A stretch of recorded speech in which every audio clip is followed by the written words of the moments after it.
ఒకవేళ ఇదిగో అయ్యా నేను ప్రేమించి ఒక వ్యక్తి విషయంలో ఇలాగ అడుగులు వేశాను, తిరిగి ఇదిగో అది కరెక్ట్ కాదని ఇదిలించుకొని ఎన్నికొచ్చాను, మళ్ళీ దేవుని చిత్తంలో నేను అడుగులు వేయాలనుకుంటున్నాను, ప్రభు ఆశించిన ఆ దర్శనం ప్రకారం నేను బ్రతకాలనుకుంటున్నాను, ప్రభు నిర్ణయించినటువంటి ఆ వ్యక్తితోని నా వివాహం జరగాలని ఆశపడుతున్నాను అని చెప్పాను. ఒకవేళ ఒక ఆడపిల్లగా నువ్వు దేవుని పాదాలు పట్టుకుంటున్నావా?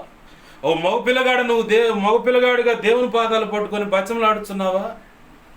నీ వ్యక్తిత్వాన్ని నేను మార్పు చెందానన్న ఆ వ్యక్తిత్వాన్ని నీ నిర్మాణం చేసుకో, నీకు నీవుగా భక్తి సాధన చేసి. ఎవడు నమ్మడు అంత తేలిగ్గా.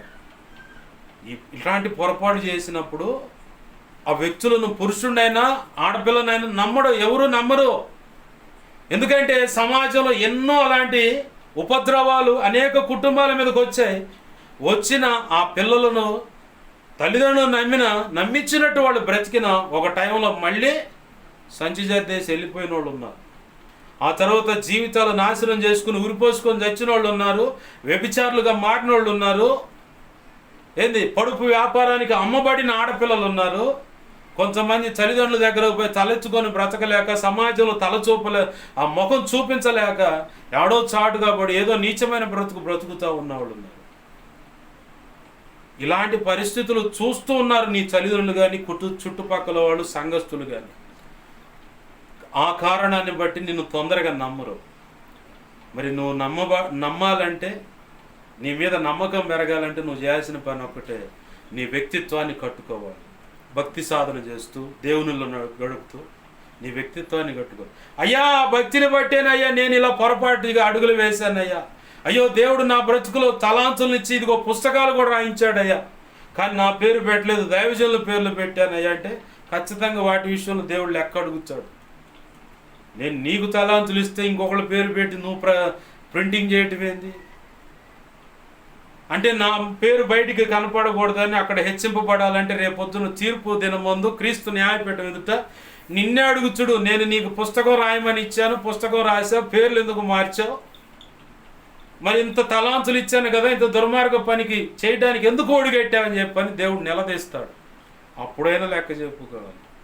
ఒకవేళ ఈ సంగతులన్నీ తెలిసిన వాళ్ళు, తల్లి కానీ తండ్రి కానీ తోడబుట్టిన వారు కానీ దైవజనులు కానీ నీతో పాటు ప్రభువులు చేయవేసిన వాళ్ళు కానీ ఒకవేళ ఇవన్నీ తెలిసిన వాళ్ళే ఈ పాడు పని చేసిన దాన్ని బట్టి ఒకవేళ నువ్వు తిట్టవచ్చు, దూషించవచ్చు, శపించవచ్చు, చస్తే బాగుండి అని అనుకోవచ్చు కూడా, అనొచ్చు కూడా, అని ఉండొచ్చు కూడా. అయినా సరే నిలదొక్కొని దేవుని పాదాలు పట్టుకొని దేవునిలో నీ వ్యక్తిత్వాన్ని కనుక కట్టుకోగలిగితే, నీ జీవితాన్ని కట్టుకోగలిగితే ఖచ్చితంగా నా ప్రభు నిర్ణయించిందే నీకు ఇస్తాడు. ఆమేన్. హల్లెలూయా, హల్లెలూయా. కాదయ్యా అని చెప్పని అడుగులు వేసి నీ ఇష్టం వచ్చినట్టు వెళ్ళావా, నిత్య నరకం అనేది ఖచ్చితంగా దొరుకుతుంది. అదేం మారదు. ఎందుకని పాస్టర్ గారు అంత కన్ఫర్మ్ చేస్తున్నారంటే, నీకు ఇచ్చిన తలాంతులను బట్టి నువ్వు చేసిన ఆ పుస్తక రచన కావచ్చు, ఆత్మను సంపాదించి దేవుని సన్నిధిలో నడిపించిన విధానం కావచ్చు. ఈరోజు నువ్వు తలెత్తుకోలేని పరిస్థితిలో ఉండొచ్చు.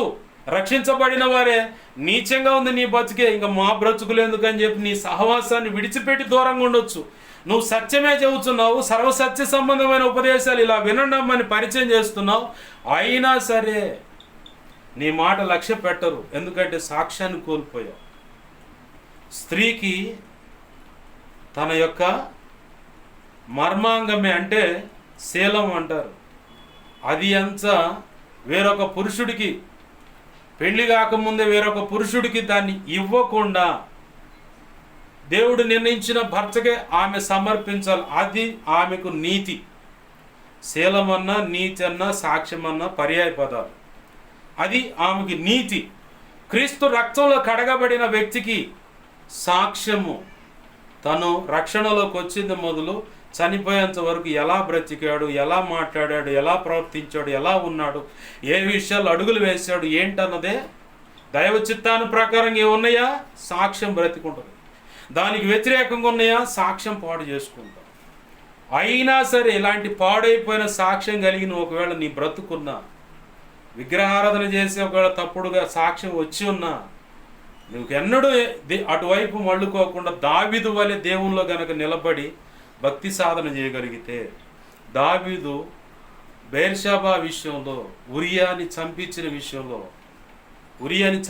విషయంలో ఆ ఒక్క పొరపాటు తప్ప తాను బ్రతికినంత కాలం ఇంక ఏ పొరపాటు చేయలేదట. పండు వృద్ధాప్యం మందు దావీదు పక్కన తన భార్యలు ఎవరు లేరు. బాగా 18 లేదా 20 సంవత్సరాల యవ్వనస్తురాలు, మంచి వయసు కలిగి చక్కని అందం కలిగినటువంటి చాలా అందగత్తాడ దావీదు పక్కన పెట్టారు. ఎప్పుడన్నా శరీర సుఖం కావాలనుకుంటే ఆమెతో వెళ్తాడని, ఏదన్నా కాలకృత్యాలు ఏ విషయంలో అయినా సహకరించాలంటే ఆమె సహకరించుద్దని, లేదు చలికాలం అప్పుడు మనిషికి మనిషి తోడై ఉంటేనే వెట్ట అంటే వేడి కలుగుద్దని, వెట్ట అంటే వేడి ఇలా కలుగుద్దని ఆమె పక్కన ఆయన దగ్గరలో అట్లా తల్లి ఆనుకొని పడుకోదు. మన దగ్గర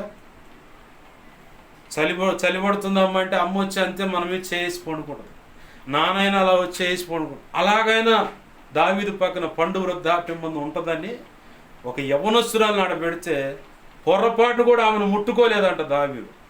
కారణం, ఉరియాని చంపించాను నేను దుర్మార్గంగా, ఈ కారణాన్ని బట్టి ఎప్పుడు నేను పొరపాటు చేయకూడదని ఒక తీర్మానం చేసుకున్నాడు. చరిత్రలో మిగిలిపోయాడు, చరిత్రకెక్కాడు. కాబట్టే మత్తయి సువార్త మొదటి అధ్యాయాన్ని చూస్తే, మొదటి వచనాన్ని చూస్తే దావీదు కుమారుడగు అబ్రహాము కుమారుడగు దావీదు కుమారుడగు యేసుక్రీస్తు వంశావళి అని రాసి ఉంది. అబ్రహాంలో కూడా పొరపాటు ఉంది. బలి అర్పణ చేసే కాడ, తన భార్య విషయంలో చెల్లెలని చెప్పే విషయం కాడ పొరపాటు ఉంది. అయినా అబ్రహాం సరి చేసుకున్నాడు. ప్రారంభంలో అబ్రహాం ఉన్నాడు, తర్వాత ఆయన పక్కనే దావీదుడు ఉన్నాడు. ఇక మిగతా వాళ్ళు ఆ చివరిలో పరిచయం చేయబడతారు.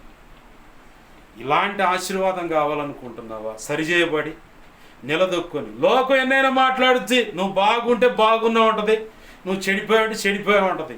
అవి లక్ష్య పెడతావా? దేవుడు నీకు నిర్ణయించిన శాశ్వతమైన ఆశీర్వాదం లక్ష్య పెడతావా? ఏది కావాలో నీ ఇష్టం. రండి ప్రార్థన చేసుకో.